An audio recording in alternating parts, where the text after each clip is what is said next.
Dr. Winter, but just before I come to the Macfarlane Trust, just a couple of other matters, if I may.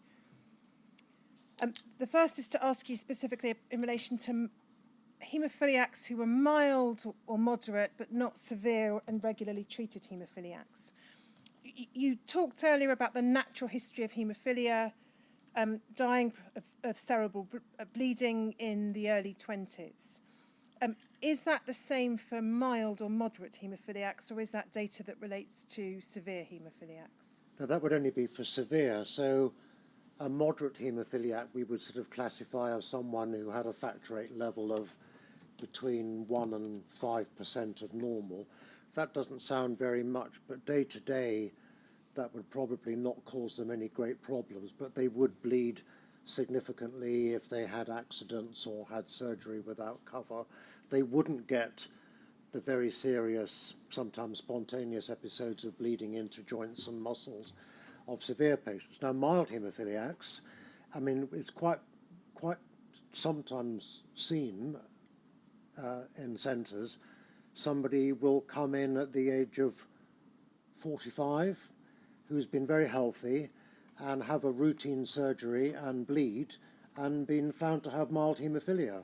So mild haemophilia, you could live to be a good age, depending on your health experiences, before you were diagnosed.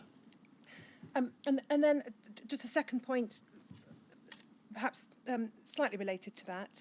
You talked about the knowledge that haemophilia patients might acquire through family members having had haemophilia, or because of the close-knit community, or attendance at haemophilia society meetings and so on. And no doubt that may be true for some people. Would you accept, though, that that's not an assumption a clinician can make about everyone, that they will necessarily have that acquired knowledge? Yep.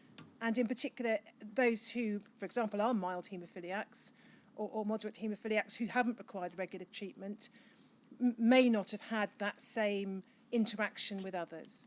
No, I mean, I recall that of the information that we did give to patients, if we had a new patient with significant haemophilia, Peter Jones from Newcastle, who you may or may not be going to interview, he had written a book called Living with Haemophilia, yes, and that had been made available by some sort of arrangement. So we had lots of copies of that book, and that book was written by Dr. Jones for patients with haemophilia, and we would give that book to patients with significant haemophilia. We probably wouldn't have given it to a mild haemophiliac, because if we saw somebody with mild haemophilia, we would register them with our centre and with Oxford, and we would instruct them to come to us if there were any problems with bleeding or any surgical or dental planned. But we would then only see them once a year for follow-up, very briefly, just to make sure they were okay. We probably wouldn't have given them that book, but any haemophilia that was significant, in addition to the things that you're talking about, the patients would have been given this really quite substantial book to read. No internet in those days, obviously.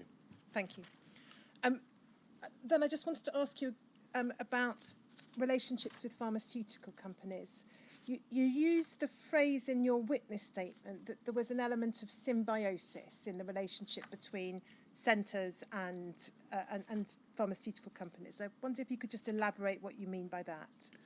So there were only, at any one time, like all industrial companies, companies were forever changing and merging and changing their name. But at any one time, there probably weren't more than 4 or 5 main providers of American, Japanese, Spanish, French origin that we would be buying concentrate from if we went using BPL. They would come to us outside of the contractual arrangements. Firstly, they would come to us and say, how can we help you in your community? You know, what could we do to make a difference to your centre? And the nurses would say, well, it would be great if you could run a weekend for our patients about prophylaxis. Or the nurses would say, it would be great if we could have some improved home treatment kits. Or it would be great if we could have a pamphlet on variant CJD. The NHS was really good at sort of, once you'd got it, the core funding. What was very difficult on the NHS was what you might call providing the frilly, but actually they weren't so frilly, bits for patients. So we might talk later about the Haemophilia Alliance, where we wrote a national service specification. I could never have got funding for that document through the NHS, but I was able to get funding from a commercial company for this document, which was an important one for patients. We wrote and published a home diary to collect factor VIII usage. One of the really big issues in haemophilia care is home therapy is a great liberation for patients, but it was essential for the centre to get good records of what the patients were doing. And if doctors are different, so are patients. Some patients weren't very good at keeping records of what happened in the home. So we wrote this diary. It was it was called the filer factor. So it was the age of the filofax, and it was on each page was information about factor VIII and space. Have you had factor VIII today? That was funded by a commercial company. I took 100 haemophiliac children to Disneyland in Paris, a sort of bonding exercise. That was funded by a commercial company. They would sponsor the residential weekends for the patients that we've been discussing. The Haemophilia Society did not have their own funds sufficient for that. The Haemophilia Society would approach the companies and say, how would you like to fund this residential weekend in Coventry? And you could come along and have a stand so patients can come and say hello to you. The companies were only too happy to do that. So it was those sorts of activities, really, that they did. BPL never did any of that, to my recollection. I mean, I had limited interaction with BPL, but at the start, we kept saying to BPL, it would be good if actually you started to do the things that commercial companies did, because, you know, haemophilia centres have needs outside of factor VIII, and it's very difficult to satisfy those needs through NHS funding, and the companies are doing things which actually are very helpful. Sometimes the companies might pump prime a post. If a centre said, I really need a physiotherapist, the centre would say, we will fund that post for a year, and the director could then go to the trust and say, you know, we've been talking about getting a physiotherapist. I've got funding for the first year. That was a sort of big help. And the trust might then say, fine, let's go ahead with that post. So there was a whole range of, from our point of view, beneficial things that they were doing for the haemophilia community at large, and very much, you know, for the patient groups. I understand from the description that you give of those kinds of facilities and services what the benefit might have been for patients and the centre. What was the benefit for pharmaceutical companies? What put crudely, what were they getting out of it? Well, I think they got a sort of close relationship and understanding of the way in which haemophilia centres worked. And I think there was a feeling that, I've no evidence for this and nobody ever said this, but maybe they felt that by providing these icing on the cake services, but they were regarded as very welcome by the centres, maybe that would make it more likely that they would get the contract from the hospital for the following year for factor VIII. The private companies, not altruistic foundations, so I ultimately they wanted your business. I think they wanted our business, of course, and they said to themselves, this would be a way of making it more likely that they would get our business. And did that influence your decisions as to what? No, I mean, I've said to you, we fell over backwards not to change product. The Macfarlane Trust, then. You were a medical trustee of the Macfarlane Trust and the Eileen Trust, 96 to 2009. I'll just look at the letter appointing you, just so that we can see how the appointment system worked. It's DHSC 0003431_002.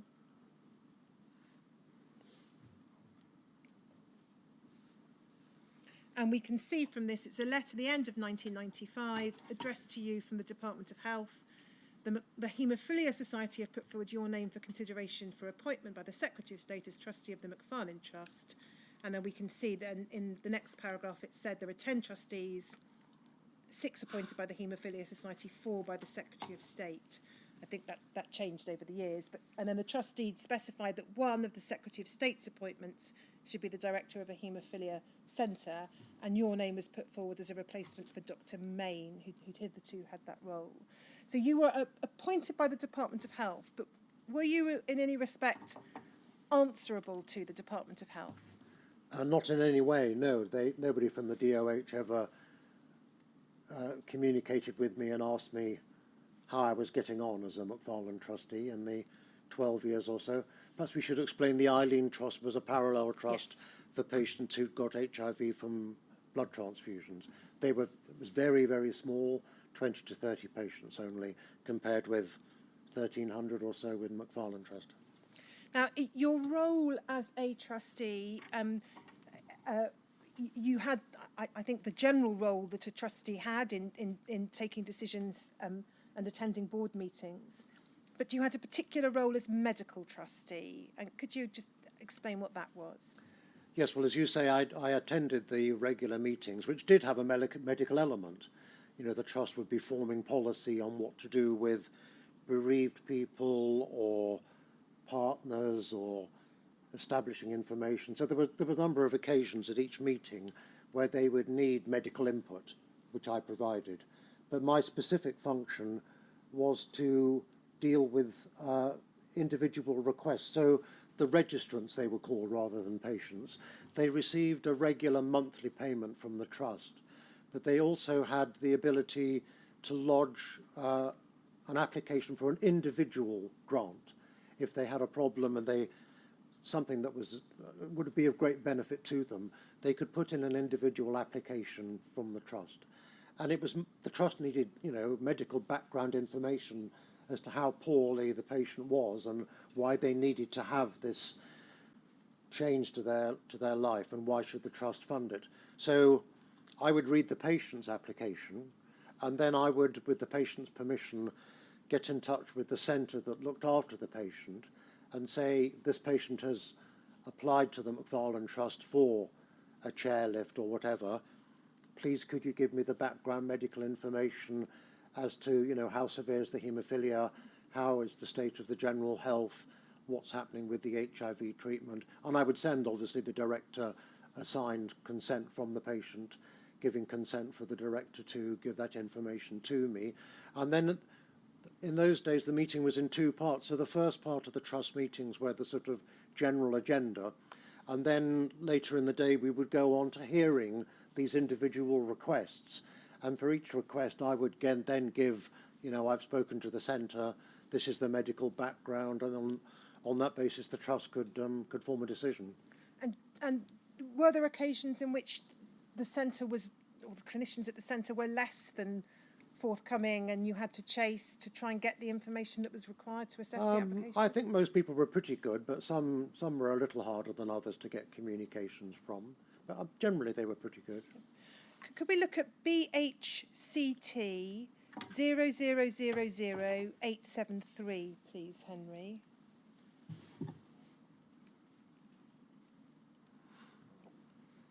So this is a letter from the Macfarlane Trust to Dr. Main, June 1996. We can see that it's a letter to her in her capacity as the haemophilia clinician for a particular patient who's made an application. And there's an explanation here of a intended process. The trustees have decided that the anonymous case summaries which they receive in advance of their meetings should contain up-to-date health information gathered in a consistent fashion. To meet this aim, where the health information held on the particular patient is older than 6 months, a doctor's report will be requested. And then it said that information in the next paragraph about how often that's likely to be requested. And then the next paragraph, all information contained in the completed report will be treated as given in confidence to the trust and will not be shared with the patient concerned. Information provided of a complex technical nature will be drawn to the attention of our medical trustee, currently Dr. Winter from Canterbury, who will translate it for the other trustees.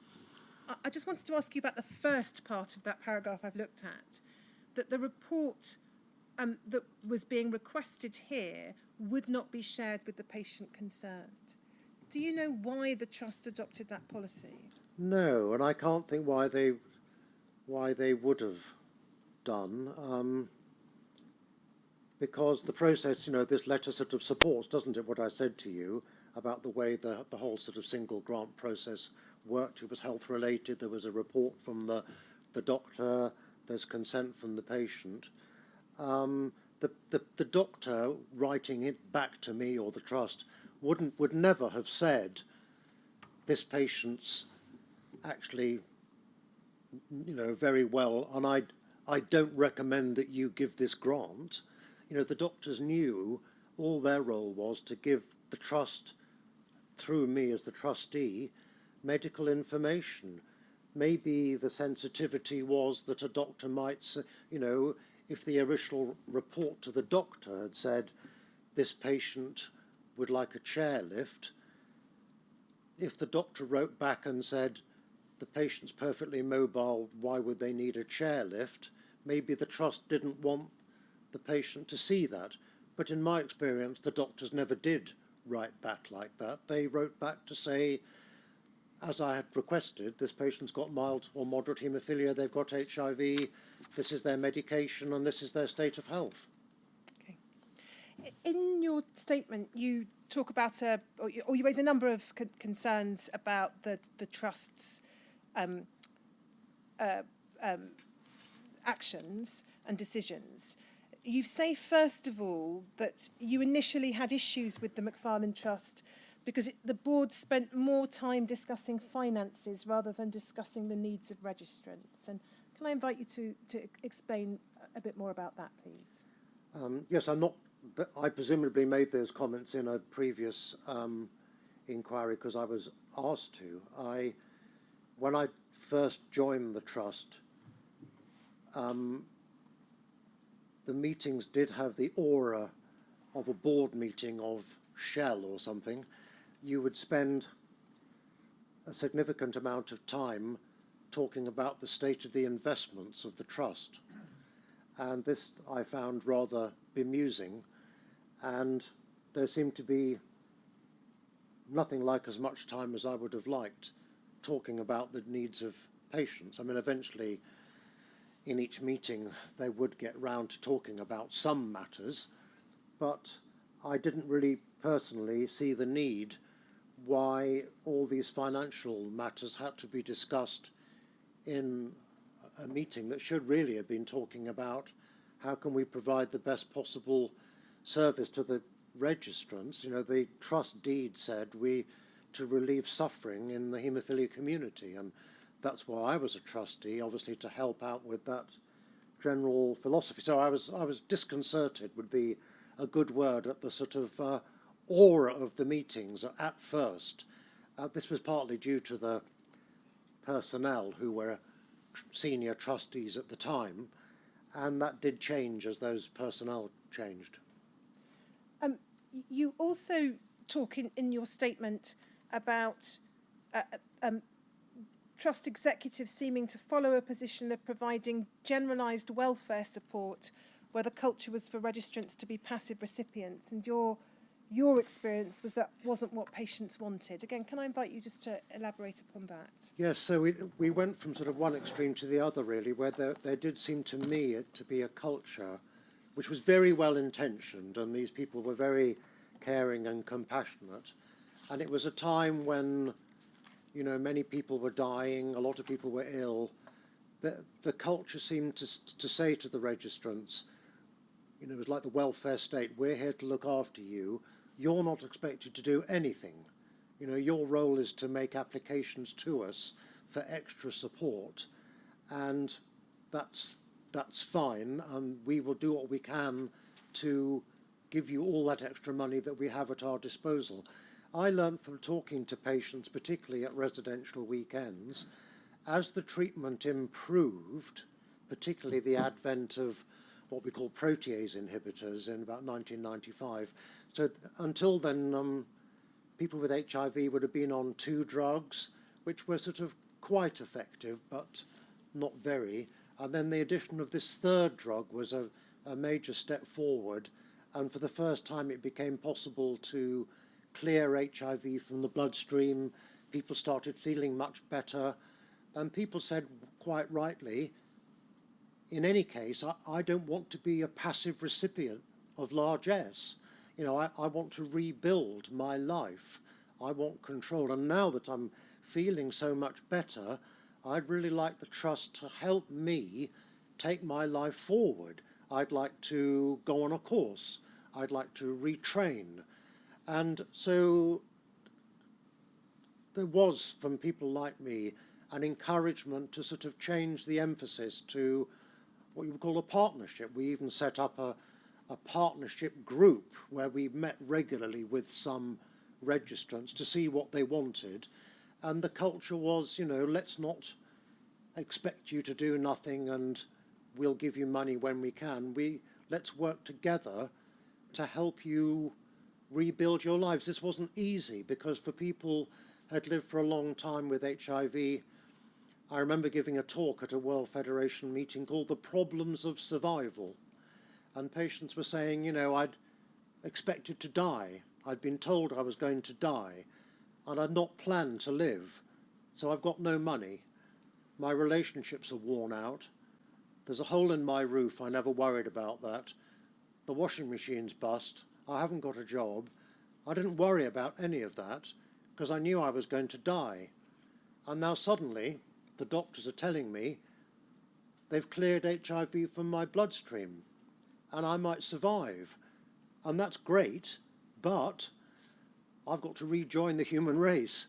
I've got to think about the hole in my roof. I've got to get the fridge sorted out, and I've got to get my life back on track. So this was a very, it wasn't, if you thought that patients were in a state of, you know, emotional improvement, it wasn't, it was much more complex than that. It came on a background of everybody kept using the word worn out. They'd lived with the virus, their partners had had to live with the virus, all the drama, people they knew had died, all the media exposure, having no money, everything, you know, people had had such a difficult time, and it was very hard for them. Yes, it was great they weren't going to die. If you got as far as 1995, you were pretty unlikely to die of HIV. Nearly all of my patients died between 84 and 95. If you got to 95, most of those patients are still alive, but getting lots of problems with hepatitis now, but that's a different issue. Anyway, this was all part of this retraining and a change of emphasis of the Trust to get people back on their feet again. You, I think, identify in your statement a particular problem with the treatment of widows and the lack of financial support for them. How do you recall that arising and being considered by the Trust? One of the chief executives brought this to my attention. The widows, under the terms of the Trust, were supported for 6 months only after the death of the patient with haemophilia. So there was obviously a very distressing situation where the wife had often given up work for 6-12 months to look after her dying husband, who had then passed on, and then after 6 months of support from the Trust, which wasn't very substantial anyway, she would be left with no support at all, and having not worked for 18 months or so. So we felt that widows were particularly hard done by, and you provided me with papers reminding me of the regular meetings we had with various ministers. I remember meeting Hazel Blears and people like that, and each time, and we regularly, I think, flagged up that we would really like to do more for widows. Coming out of that, the Trust had set up a bereavement group, and that, you know, put a lot of energy into trying to support bereaved women. I think this is right, that the position in terms of financial support for widows didn't change during the time that you were there. That's my understanding. And then you also set out your view that registered patients with the trust, in your view, were not receiving the level of financial support via lump sums to which they should have been entitled, considering the very serious viral infections they'd acquired through NHS treatment. And you observe in your statement that financial support was significantly greater in other countries, such as in Ireland. Again, can you just perhaps help us with how you formed that view and to what extent it was considered by the Trust? Well, I don't know how society puts a value on somebody with a very unpleasant lifelong blood disorder, got infected with HIV and hepatitis from their NHS treatment, which either killed them or made them very ill. How do you put a sum on that? But what you could do is compare the funding, the grants that people in the UK had got compared with other countries. And I made the Irish comparison. In ERA, I think if you had hepatitis alone, they had a lot of cases through anti-D. I think the patients who were infected were given something like the equivalent of about, it was certainly well over £200,000. Well, that was way, way, way in excess of what patients with hepatitis in Britain were given. And the general level of support was less than in other countries. I think that was the point I was trying to make. One feature of the documents, trust minutes and so on, and we've given you a sample of them to look at, was the Trust not having enough money and asking the Department of Health for more financial assistance, for more money. Do you think, from your perspective as a trustee, attending the trustee meetings when this issue came up, sometimes attending meetings with the Department of Health as a trustee, do you think there's more that could have been done and should have been done by the Trust, first of all, and then secondly by the Department of Health? I think the Trust, were always of a view that they would like, given the task in front of them, they didn't have enough funds to provide the level of support for the registrants that they would have wanted. I think they did really try hard to increase that funding. There were 2 or 3 politicians who we interacted with who were always very supportive. I can't remember who they were now. Lord Morris, obviously, who wasn't an MP, but he was always extremely supportive and helpful. There was collaboration with the Haemophilia Society. And we did have these regular, it was I think a regular event that once a year maybe there was a little group that was taken off to the DOH to meet the minister, and that was always top of the list when it came to the Trust's part of the meeting, would be to say, well, Minister, we've come to see you today. We really are very concerned that we're charged by the DOH with offering this level of support and we can't do it. So I do think the Trust did try very hard to get extra funds. And usually, each time we went, the DOH did give some extra money, but it was always sort of given with, the caveats of we're under great pressure and other competitive grants, and we've managed to find another 50,000 for you, but that's all we can afford for this year, and maybe we could review it next year. That was the sort of response that we got. So it was like a sort of chronic drip feed of minor improvements. Could we have up on screen, please, Henry, HSOC 002968_002. This is the minutes of one meeting of the trustees. It's actually one you didn't attend, but I'm hoping I can still ask you about it. So we can see it's 23rd of January 2006. We can see who is there, Mr. Stevens and others. Apologies from some, including you. Could we go to page 4, please, Henry? Just wanted to ask you about this entry here under Department of Health, and if you have any recollection of the issue that comes up here. So we have the chair reporting on a meeting with department officials on the 5th of December. The main area of business discussed was the funding bid. Chief Executive was asked to pursue the possibility of a ministerial meeting to discuss the business case, and then there's reference to Lord Morris having tabled written questions. And then it says the board were of the view that as many contacts as possible should be exploited to further the case for the increase in funding, such as the all-party parliamentary group on haemophilia and the all-party parliamentary group on HIV. And then the chair talks about having established good relations with the local MP and the possibility of a meeting with the Shadow Secretary of State for Health. And then we have Mr. Spellman saying this.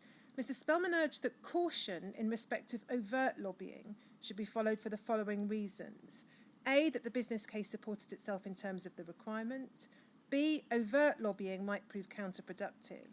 C, if the business case is declined, the full Board of Trustees should be given the opportunity to debate a next step programme. D, further political activity might not help the situation.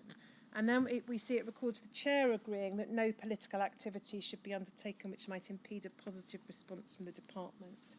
Now, the impression that those minutes give is that some on the board were suggesting maximise the opportunity, maybe undertake some form of campaigning, lobbying, and then there's a counter voice on the board saying, well, no, let's not do overt lobbying. What can you recall about any discussions about the kind of stance the Trust should take?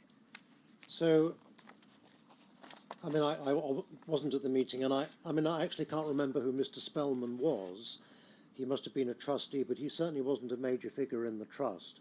So the first part of this document reinforces everything I've said to you. They've got contacts with the Society, they've got Lord Morris, and now that I read this, I mentioned the MPs. There used to be an all-party parliamentary group. It had disbanded sort of spontaneously, and through encouragement from the Haemophilia Society and the Trust, it had got going again through Michael Connaughty. I remember meeting him. So these were all the things I was saying to you, this sort of different pronged approach, which is all very appropriate.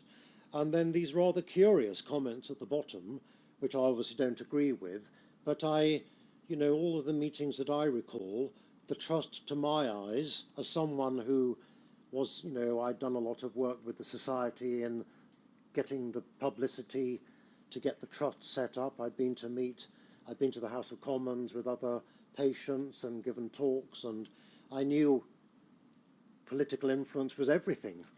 So this is a rather curious thing which I think we can ignore.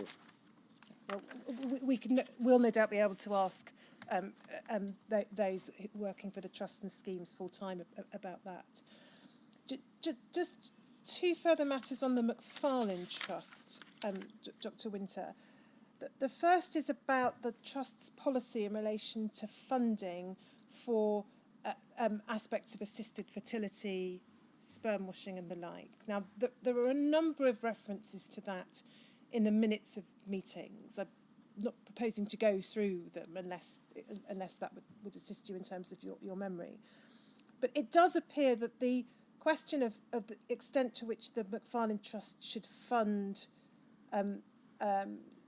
such treatment was something that the Trust considered over quite a number of years before it finally settled on a policy. And I wondered what you can recall about that. So you get this familiar story from me now. If you work for the NHS and you have problems, here's yet another issue where everybody listens to you and says, I fully agree, I completely understand. And then when you say, well, how are we going to fix it? Nobody has any idea. So there was another evolving area of concern. The Trust had a number of registrants it was supporting who were girls who'd caught HIV from their haemophiliac husbands, some of whom had died. The Trust also had a small number of orphans where both the mother and father had died of HIV. So this was, the importance of doing anything you possibly could to minimise any more haemophiliac men infecting their wives and partners was obvious. And it was you could make a little bit of difference by ovulation testing, by asking the girls to keep exact dates, but that was only a minor thing, and you had no reassurance that the girls would be safe. And ovulation testing was in increasing clinical usage across the country, and we were very keen for our patients to have it. The patients were, well, a small number of patients were very keen to try. The particular issues about ovulation testing where the treatment took form of a cycle, and each cycle only had about a 10% chance of leading to pregnancy. And each cycle cost about £1,000. Those were the issues. So the issues were, how do I get any money at all? And if I get 3,000 and it hasn't worked, how do I get the next 3,000? So you know what I'm going to say. No centralised policy, no centralised funding. Every centre director must do what they can. I'm sure there's correspondence for me, is there not, to haemophilia directors about this matter, encouraging them to approach their own trusts. And again, the variable response, some trusts were helpful, some trusts were not so helpful. My own trust in Kent were very supportive. I had one patient in particular who they funded, and which led to a successful pregnancy and safe, and then repeated again 2 to 3 years later. Now, I think the problems with the trust was it was brought to the trust's attention by a trustee. He said, we are obliged to follow the trust deed, which says you must alleviate suffering. And this trustee said, does that include providing funding for this sort of activity? And there was, considerable discussion about that. And then, of course, there was discussion, well, if the trust supported somebody for £3,000 and the registrants came back and said, well, thanks very much, it hasn't worked, could I have another 3,000? What would they do? These were the sort of conversations, as I recall. What I do remember, and I'm pretty sure about this, is that the trust did eventually, as you say, after a long and protracted correspondence and discussion, I'm pretty sure they agreed to consider funding if the local trust had already provided some cycles of treatment which had not been effective. And my recollection is the trust did eventually, somewhat reluctantly I think, fund some treatment of this nature. Now, the inquiries heard evidence from a number of individuals who, either as relatives or as people who were themselves infected, made applications to the trust. They heard expressions of unhappiness and dissatisfaction. It's not the universal account, but it's certainly an account from a lot of people. Things such as feeling like they had to go with a begging bowl was the sense that some have described.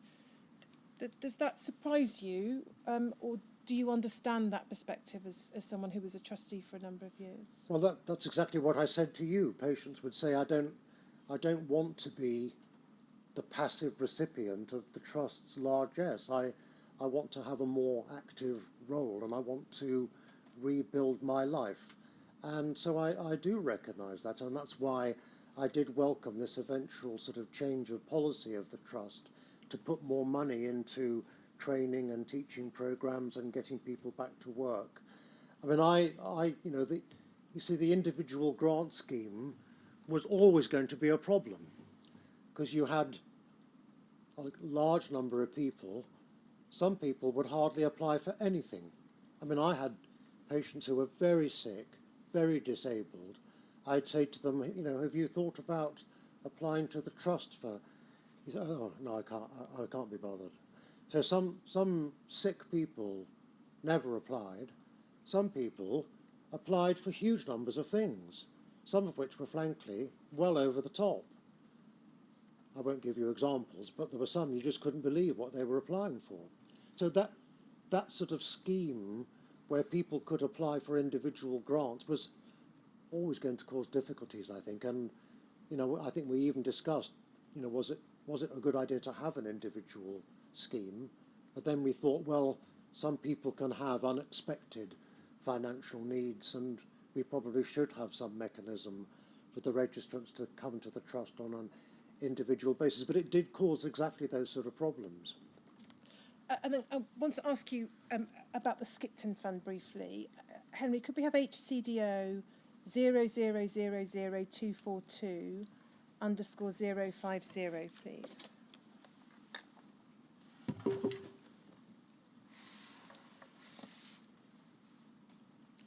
So this is a letter from you, December 2004, to Dr. Hill, who was then the chairman of UK HCDO. The subject matter, as I think you know, we see it from the next page, is a letter you were drafting about the criteria for assistance under the Skipton Fund. But it was this phrase I wanted to ask you about, as the Skipton Fund is only the servant of the DOH and does not set policy. On reflection, I think it would be better to direct the correspondence directly to the DOH, with copies going to Peter Stevens and Martin Harvey at the Skipton Fund. And can we just look at the second page, Henry, briefly, so we can contextualise this? We can see the draft letter there is something that had been discussed by Haemophilia Centre directors, and it was about the criteria for the scheme. So I don't need to ask you about the detail of that, but if we just go back to the first page, what did you mean by the Skipton is the servant of the Department of Health? So I think what I meant was, this is all about who's going to qualify to be a registrant on the Skipton Fund. And the issue was set out in the second letter is, if you've got hepatitis C antibody, in theory you could have been exposed to it and cleared it or something. You might not have live virus. So one school of thought said, well, maybe we shouldn't treat as registrants people who are just antibody positive. Maybe we should want them also to have abnormal liver function tests, because that would indicate they've got active virus. Whereas other people said, well, why don't we just do it with the antibody positives anyway? So I think what I'm referring to here is, I mean, the Skipton Fund obviously does set policy once it's up and running. This was about who could the Skipton Fund accept as a registrant. Okay. And you didn't, I think, have any formal involvement with No. the Skipton Fund. No. Did you have much experience of its decision-making in your capacity as centre director between 2004 until your retirement in 2011? No, beyond, being asked. I mean, I'm assuming there must have been a separate medical trustee for the Skipton Fund. Occasionally I might have been asked for a medical report on one of my patients, but beyond that I wasn't involved. And then leaving the trusts and schemes and just coming back to a handful of the more general issues that you've alluded to in your evidence so far. You've talked on a number of occasions during your evidence about the lack of national guidance, advice, decision-making. And could I ask you to identify for the inquiry some of the particular issues that you think could and should have been usefully addressed at a national level which weren't? Well, I think that the DOH generally should have taken much more of an active interest in the evolving crisis as a starting comment. And as I've said to you, it was, from a practical point of view, even though they had a doctor at our meetings, it seemed very hard to get them to take this as the very, very serious healthcare crisis that it became. And I think that at times of all this variability that we've seen about how to test patients, how to tell patients, that could have been much better handled if there'd been a DOH doctor at senior level working with the haemophilia directors, writing to haemophilia directors on behalf of the DOH about this very serious issue. And this is the way in which it is recommended that you should handle the following issues. And we can go from how to test your patients, how to tell your patients, what treatments you should be giving at a time when we don't yet have sterilised treatment, how to switch to safe treatment, how to switch to recombinant treatment. it seems to me these were such serious medical issues. I mean, we all agree this was the greatest medical disaster ever to befall the NHS. Where was the DOH in all of this? Surely they should have been much higher profile, working with the haemophilia directors to make sure that doctors like me and my colleagues were giving the best possible care. That's the core of my comment. Are there actions that you think the UKHCDO could or should have taken in that period that you've identified, 1978 to 1985, during these various sea changes that we've discussed, to promote safer care? Well, if it was happening now, there's no way those type of documents could be written. All this stuff of, well, on balance, it would be good to do this, but every doctor must make up their own mind. That would never happen now. And, you know, in many ways it wasn't helpful, was it? Because it opened the door to variability. And that should not have been, you know, it should have been done by a document saying, we're in a very difficult situation. We, the following, you know, directors of the major centres in Britain, this is what we think is best practice at this time. And we strongly recommend that you do this. Any doctor receiving a document like that would have been very wary of not following it. He would have said, or she, if I don't follow it and then something goes wrong, I'm dog meat for a legal case. But once you get a letter saying, well, you could do this or you could do that, but every doctor must make up their mind, a comment that seems to be in almost every communication, then the doctor might say, well, I've read that, but this is what I think, and it's not quite the same thing, and I seem to be given carte blanche to deviate. And I obviously don't think that was a good thing. In your witness statement, your statement to the inquiry, you say this: it's always been my view that the level of care offered to some patients in some centres was not what those patients had a right to expect, even by the standards of the day. Now, you've alluded to some of those in the course of your evidence, but can I invite you to set out to the inquiry what particular aspects of care that you think was provided to patients in some centres that was not what they had a right to expect by the standards of the day? Oh, well, I think most particularly about testing and most particularly about the telling, and I've heard so many examples of the way in which that happened to patients that I think was terribly wrong. I think some centres just didn't do well in supporting the patients generally, and I've heard patients from centres say, it almost felt like they'd been rejected by the centre. They would ring up and say, I'm not feeling well, I'm short of breath, to be told, nothing to do with the haemophilia, ring this other hospital. And the patient would say, well, I've been infected by you through treatment in your centre, and now you're rejecting me. You're saying, go and see somebody else.